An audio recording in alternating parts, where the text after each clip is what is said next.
নমস্কাৰ, মোৰ নাম শ্ৰী গায়ত্ৰী পাটৰ। নমস্কাৰ, মোৰ নাম শ্ৰী নিহাৰিকা সেনাপতি। নমস্কাৰ, মোৰ নাম শ্ৰী জ্যোতি ৰেখা সেনাপতি। নমস্কাৰ, মোৰ নাম শ্ৰী ধনুস্মিতা পাটৰ। আমি আবৃত্তি কৰিবলৈ লোৱা কবিতাটোৰ নাম ককা আৰু নাতি। কবি শিশুপ্ৰিয় অৱনী কুমাৰ শইকীয়া। ককা আৰু নাতি, আমাৰ এজন ককা আছে টেঙেৰিয়ালৰ বুঢ়া।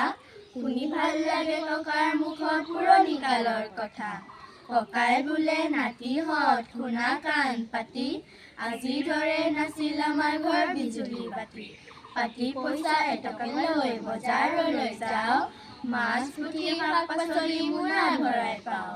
পথাৰ হৈছিল উভয় নদী মাহ সৰিয়হৰ দান, পাৰো মানে কৰিছিলো দুখীয়া দৰিদ্ৰৰ দান। বাৰীত লাগিছিল লমে আম কঁঠাল জাম, কেতিয়া দেখোন পাণ তামোলৰ জুই চাই যেন দাম।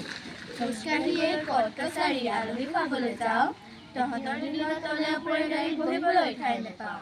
এপৰাতিতে হাল গৰু লৈ পথাৰলৈ যাওঁ, এবিঘা মাটি চহাই থৈ আহি এবাটি জলপান খাওঁ। এনেকৈ আমি আমাৰ দিনত কৰিছিলো বহুত ভোগ, তেতিয়া কিন্তু ডাক্তৰ নাছিল আমাৰো নাছিল ৰোগ। ককাৰ মুখৰ এইবোৰ কথা নাতিহঁতে কাণ পাতি শুনে, সাধুনে সঁচা এইবোৰ কথা মনে মনে সিহঁতে শুনে। নমস্কাৰ।